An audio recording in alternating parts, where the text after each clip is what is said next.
रहीम।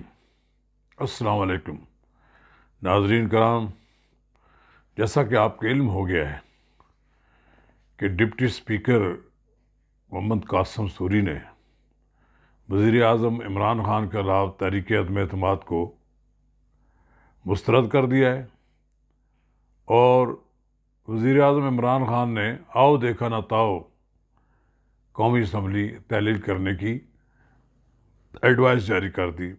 और फिर सदर मोहतरम आरफ अलवी साहब इस बात के मुंतज़र थे, उन्होंने फौरी तौर पर इस समरी को कबूल किया और कौमी असम्बली डिज़ाल्व करने की हुक्म जारी कर दिया।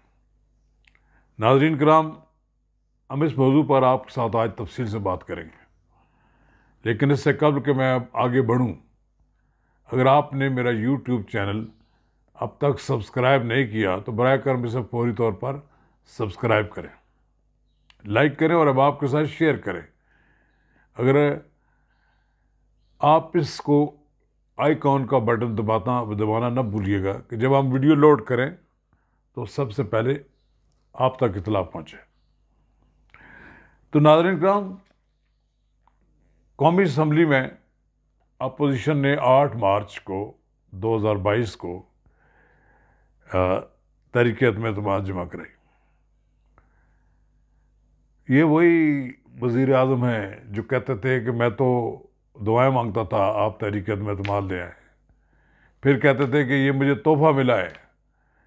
तो जब तहरीक अदम एतमाद आई और जूं जूं दिन गुजरते गए, स्पीकर ने कानून आइन की खिलाफ वर्जी करते हुए 14 दिन में इसका फैसला नहीं किया, फरार के फरार इख्तियार करते गए और बिल आखिर ये आज का दिन मुकर्रर कर दिया गया। यकम रमज़ान है, आज 2 अप्रैल है।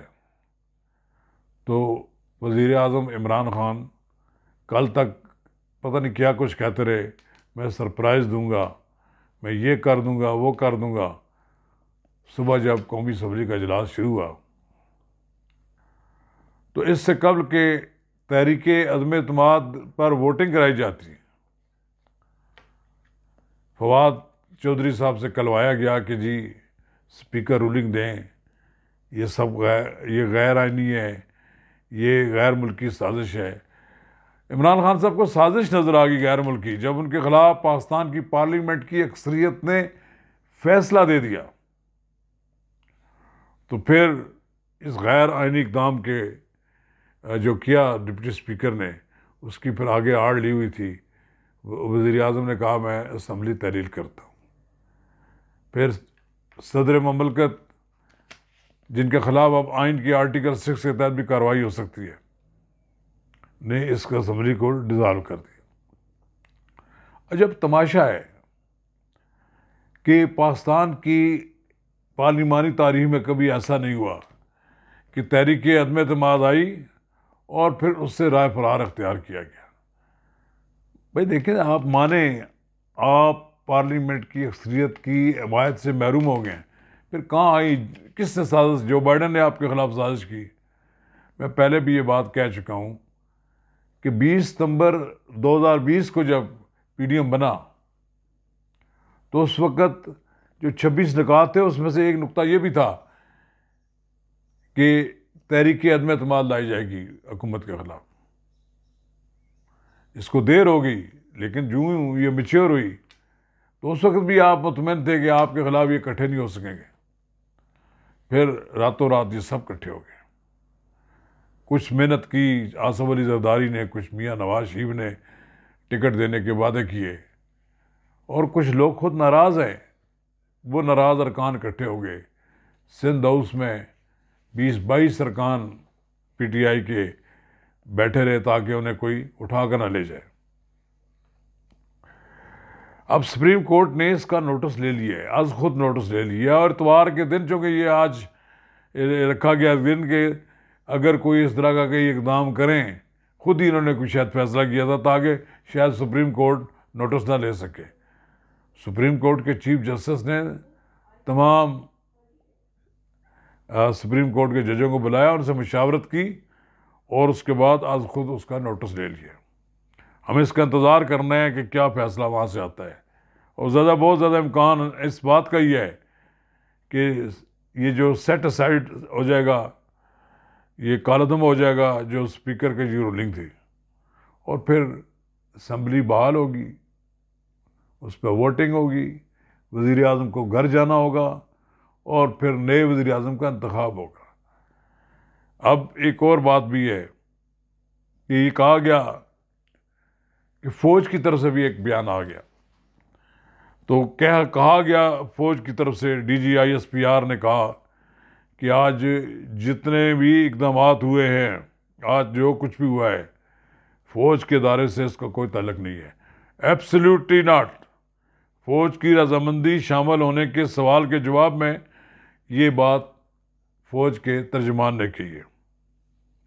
कौमी असम्बली में तो 196 अरकान ने एक लामती इजलास बुलाया गया जिसमें या सादक की ज़ेर सदारत हुआ वज़ीर आज़म के ख़िलाफ़ तहरीक अदम एतमाद मंजूर कर ली। अमलन वो अब इस मुल्क के साबिक़ वज़ीर आज़म हैं,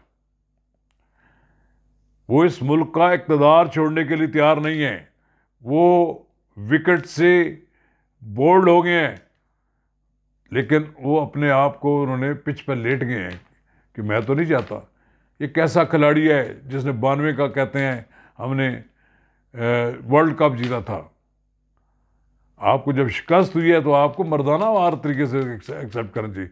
ये जो लोग जो कहते हैं कि उन्होंने अमेरिका मुखालिफ बयानिया बेचा है, मार्केट में जब जाएंगे तो लोगों को पता लग जाएगा ये ट्रंप कौन था जिसकी गोद में आप बैठते थे, अमेरिका के हर हुक्म आप मानते थे, आप अमेरिका की खुशनुदी हासिल करने के लिए पता नहीं क्या क्या आपने पापड़ बेले।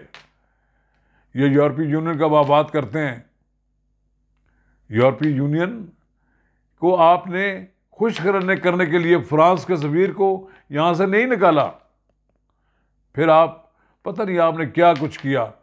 आप चाहते थे, आप जब आपकी जो तकरीरें हैं, ये आप चाहते हैं 20 अरब डॉलर पाकिस्तान को जो सालाना बरामद होती है वो बंद हो जाए। पाकिस्तान पहले ही बेकारी आपने बना दिया था, मज़ीद बना दें। और बड़ी बात तो ये है कि आपने यहीं नहीं कुछ किया, आपने पंजाब असम्बली में भी एक गैर आइनी इक़दाम किया है। चौधरी सरवर साहब पर इल्ज़ाम लगाया गया था कि वो डबल गेम कर रहे हैं। डबल गेम से मुराद ये है कि जिस तरह के वहाँ कराया जा रहा था कि किस तरह के आप वहाँ पर इलेक्शन कराएं, उसने इनकार कर दिया, तो फिर उनको भी फारग कर दिया और नया वहाँ पर एक गवर्नर मुकर्रर कर दिया। ये शिकस्त खुर्दा आदमी ऐसा करता है एकदम, जिसको कहीं भी कुछ भी समझ नहीं आता। अब उन्होंने चौधरी सरवर जो वहाँ इतने अरसे से इनके खैर ख्वाह थे, गीत गाते थे, अब उनको भी इन्होंने बरतरफ कर दिया। वफाकी काबीना तो वैसे ही तहलील होनी थी, वे कहते हैं अब निगरान वज़ीर आज़म हम लेकर आएंगे, उससे बात करेंगे लीडर ऑफ द अपोजिशन से। चलो ऐसी कोई बात हो तो सही ना, लेकिन बेशर्मी की हद होती है। जो खिसियानी बिल्ली जो है उसकी तरह हमें नज़र आ रही है जनाब, हंस रहे हैं। आपने आइन का मजाक उड़ाया है, आपने आइन के लिए आइन को एक खिलौना बनाया। आपकी नज़र में कोई आइन कोई हैसियत नहीं रखता। आप तहरीक अदम खो बैठे हैं। पार्लिमानी निज़ाम है, 172 अरकान आपके अगर साथ हैं तो आपको कोई दुनिया की ताकत यहाँ नहीं हटा सकते थे। इसलिए कि सिर्फ अब प्राइम मिनिस्टर के फैसले करने में ताख़ीर करते हैं। आप यही फैसला उस दिन करते जबकि तहरीक अदम एतमाद नहीं आई थी, आप कौमी असम्बली तोड़ देते, आपका आइनी इख्तियार था। आप इस्तीफ़ा दे देते, तब भी आपका आइनी इख्तियार था। अब ना तो आपके पास इस्तीफ़ा देने का इख्तियार है, ना आपके पास असम्बली तोड़ने का इख्तियार है, बल्कि अब ये तहरीक अदम एतमाद पर वोटिंग आइन की मंशा है, उस मंशा के ख़िलाफ़ आप कुछ बात नहीं कर सकते। आप आखिरी बाल तक लड़ने के लिए आप बात करते थे, आपने तो बाल ही उठा के भाग गए, विकटें उठा के भाग गए। कभी अपने कारकुनों को आप दावत देते हैं कि पूरे मुल्क में एहतजाज करें, आप जश्न मनाएंगे, आइन शिकनी की जश्न मनाएंगे।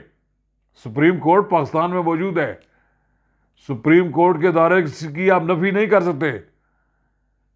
अभी वो फवाद चौधरी कह रहे थे कि जी ये देखो इतवार वाले दिन भी सुप्रीम कोर्ट लग जाती है, और क्यों नहीं लगे?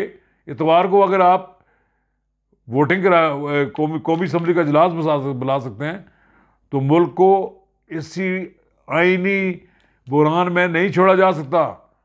सुप्रीम कोर्ट, मुझे उम्मीद है, या तो आज ही इस बात में 100 मोटो में वो अपना फैसला दे देगी, वरना दोनों फ्रीकैन को सुनने के बाद वो अपना फैसला दे देगी। आपने तो मुल्क को, एक चलते फिरते मुल्क को आइन के बुरहान में मुबतला कर दिया है। आप ये चाहते हैं कि आप एक बार फिर ऐसे ही तसादम की कैफियत पैदा हो जाए जिस तरह नवाज शरीफ और गुलाम साहब के दरमियान थी। नहीं नहीं, आपको जाना है। आपने इस मुल्क की तबाही बर्बादी में जो कुछ किया है वो सबको मालूम है। 4 साल आपने इस मुल्क की ईंट सीढ़ बुझा दी, गरीब आदमी का जीना ख़त्म कर दिया। आप अमेरिका मुखालफ अपना नारा बेचना चाहते हैं। आपने एक बद इंतज़ाम वज़ीर आज़म के तौर पर पाकिस्तान को चलाया। आपने समझा कि ये क्रिकेट मैच है कि मैं यहाँ टेम्परिंग कर लूँगा, मैं यहाँ लोगों को बेवकूफ़ बना लूँगा। आप लोगों को बेवकूफ़ नहीं बना सकते। आम आदमी इस मुल्क का मुतमिन है, उसको मालूम है। और जो लोग आपके समझते हैं कि आपके साथ खड़े हैं, जो आपके एंकर पर्सन आपकी हिमायत कर रहे हैं आपके गलत इकदाम की, उनको अपने गिरबानों में देखना चाहिए। पाकिस्तान के अवाम को आपने इस नई मुश्किल में मुबतला कर दिया है। अब इस मुश्किल से सुप्रीम कोर्ट ही पाकिस्तान को निकाल सकती है। देखें, आपने फ़ौज के इदारे को भी ज़ेर बहस लाया। आपने फ़ौज के इदारे के बारे में भी क्वेश्चन यहाँ पैदा किया। आपका तर्ज अमल ठीक नहीं है। आपने फ़ौजी तकर्रियों में भी आपने मुदाखलत की। आपने कोई ऐसा काम नहीं छोड़ा। फिर आप रात, आपने फाइलें इकट्ठी हुई थी, रात तो आप इस्तीफे दे रहे थे। फिर इस्तीफे चले ना देते, आपने एक नया ड्रामा रचाया कि जी अब तहरीक अदम एतमाद नहीं है तो मैं असम्बली का डिसॉल्व करता हूँ। और भाई पहले फैसला तो होने दो अपने खिलाफ। कोई गैर मुल्की इसमें साजिश नहीं है। हाँ, साजिश इसमें आपकी पार्टी के लोगों की है जो आपसे नफरत करते हैं, अब जो आपके साथ चलना नहीं चाहते, जो आपकी पार्टी का टिकट जो है नहीं लेना चाहते, जो अपने गले में आप पीटीआई का वो दुपट्टा नहीं पहनना चाहते। अब पाकिस्तान के लोग मियाँ नवाज शरीफ की तरफ देख रहे हैं। पाकिस्तान के लोग मियाँ शहबाज शरीफ की तरफ देख रहे हैं, मरियम नवाज की तरफ देख रहे हैं। आपने ही नवाज शरीफ, आसिफ जरदारी, शहबाज शरीफ, फजल रहमान और सारी अपोजिशन को इकट्ठा किया। यह आपके तर्ज अमल कर दी जाए। अगर आप कोई इंसानों वाला, कोई शरफा वाला सलूक करते तो मुमकिन है ये लोग जो इत्तेहादी आपको छोड़ कर चले गए हैं ये ना जाते। चौधरी बरादरान आपकी वजह से मुनक़सम हो गए। कभी ये नहीं हमने सुना था कि चौधरी शुजात की और पॉलिसी और चौधरी परवेज़ इलाही की और हो। आज चौधरी सालक हुसैन भी तारिक बशीर चीमा के साथ, अपोजिशन के साथ खड़े थे। अफसोस की बात है कि आपने पंजाब में भी वो फैसला किया कि चौधरी परवेज़ इलाही अपोजिशन की तरफ से वज़ीर आला बन रहे थे, आपने उनको वज़ीर आला की पेशकश करके उनको भी एक मुश्किल में सूरत हाल में दो चार कर दिए। नाज़रीन किराम, हम सुप्रीम कोर्ट की आज खुद नोटिस के फैसले का इंतज़ार करेंगे। इंशाअल्लाह ये जो डिप्टी स्पीकर ने किया है इक़दाम, मोहम्मद कासिम सूरी को, जो स्टे ऑर्डर पर इस वक्त कौमी असम्बली में बैठे हैं, इनके खिलाफ भी, वज़ीर आज़म के खिलाफ भी और सदर ममलकत के खिलाफ भी आइन की आर्टिकल के तहत मुकदमा दर्ज होंगे। मुझे तो ऐसा लगता है कि जो स्पीकर भी असद कैसर इनके साथ थे, उन्होंने भी गालबन इनकार कर दिया कि मैं ये गैर आइनी इक़दाम नहीं कर सकता। गैर आइनी इक़दाम पर अब इमरान खान समेत उन तमाम लोगों को खिलाफ मुकदमात बनेंगे जिन्होंने पाकिस्तान के आइन का मजाक उड़ाया। आइए हम चंद घंटे इंतज़ार करते हैं, फैसले आने वाले हैं। ये कुदरत का फैसला है कि पाकिस्तान में अब इमरान खान का इक़्तिदार नहीं रहेगा और पाकिस्तान में पीटीआई का इक़्तिदार हमेशा के लिए ख़त्म हो जाएगा। शुक्रिया।